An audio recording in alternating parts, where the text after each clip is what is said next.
Short break.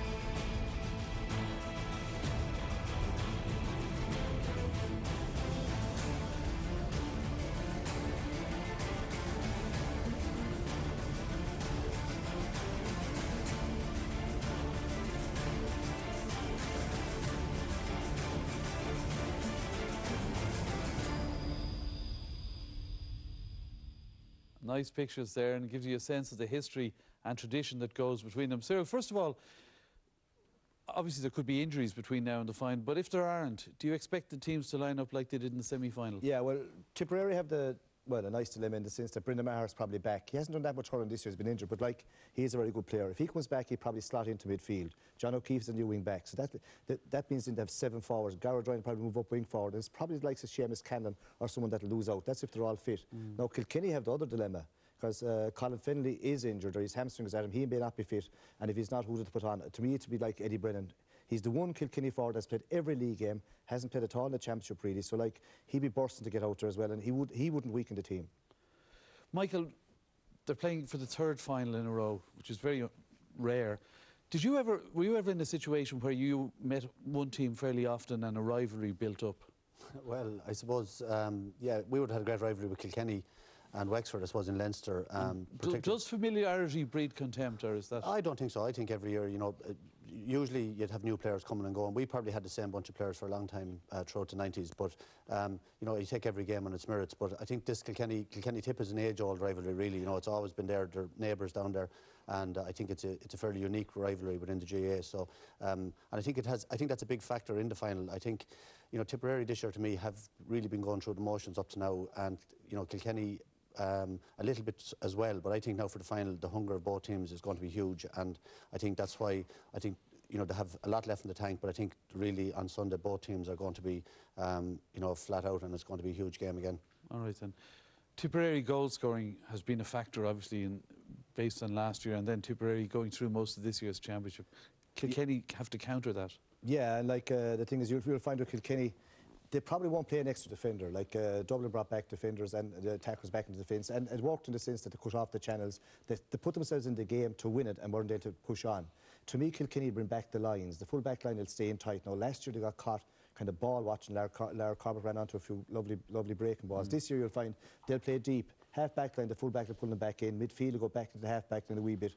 Half forwards will go less nearly out near the midfield, and full forward will be out near the half forward line. So they'll pull back the lines. They're very traditional both in Tip and Kilkenny. They won't kind of play extra men behind, but in actual fact they'll lie a bit deeper to give themselves more room up front. And, you know, taking up Michael's point there, this is going to be the final of all finals. I expect even very physical before the ball is thrown in, because there'll be a lot of big hits going on. I'm not saying there'll be anyone belt with a hurl, but they'll be matched up to another. They'll be kind of shoulder to shoulder, hip to hip for a good while until the thing settles down. And whoever imposes themselves on the game, you even saw today with Donegal and Dublin. Donegal set the tempo of the game. Now, the same thing will happen in hurling. Some team will set the tempo, and you'll find that whichever team does that has a fantastic chance of winning.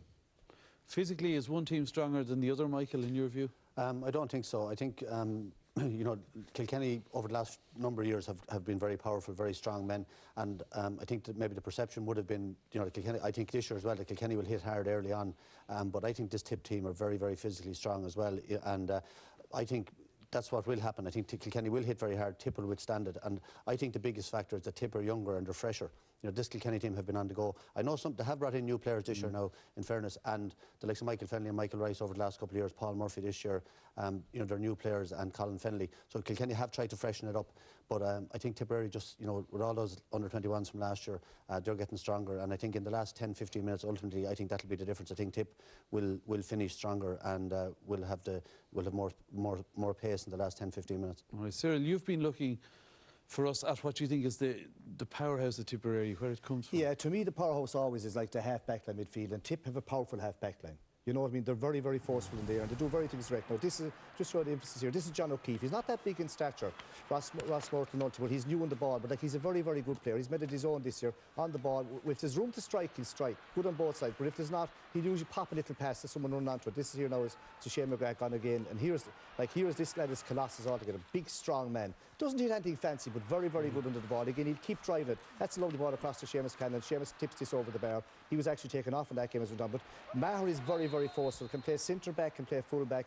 Probably wing back is his best position. Here again, now watch this. Clips this. This is against up the field. Now look what's going to happen here. This ball eventually goes up along here. Tip forward misses, and Peter Kelly with a great game the last day. He actually runs around Larry Corbett. You don't see many lads doing that, and he forces his way up the field. Now he gets a little bottled up here a small bit, but you'll find what's going to happen when the ball eventually breaks down and when it eventually goes up the field again. Remember now, Brendan Maher steered this ball from left wing back. This ball goes up here into this guy into the right corner. Who's over there again to catch it? He's cut across the whole way. Great sign of wing back to be able to sweep the full line. Brendan Maher again. Now he'd do that all day. Now you're going to find that Kilkenny will try to. He did that last year. Try to tip him to try to hold him down. And here this fella, when he plays well, Tip play well. That's Conor O'Mahony. He's very good in the air, very forceful, very, very good hurler. Lost his way a little while through in there for a while, but like if Tipper to win again, I know the Lars of this world are doing all the score, but if Tipper to win, that half back line has to get on top, and that's where I think Brian Cody will put the emphasis the next day to stop that half back line from driving through.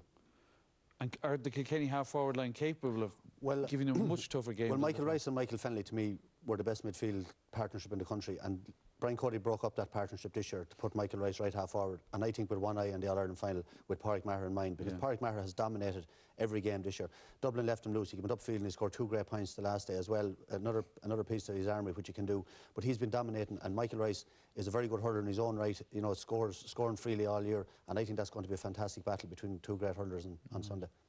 Now, you've also been taking a look at one particular element for us. Yeah, well, I felt last year really, you know, Henry Shefflin got injured there. The year before, Tip might have been able to win it. There's been nothing between the two teams, but last year it was all about the goals that Tipperary scored and how they're creating this space. And really, you'd want to be at the Tip matches really to see. They're all going out the field. If you watch here, the way Larry Corbett, you know, obviously Noel Hickey fell over.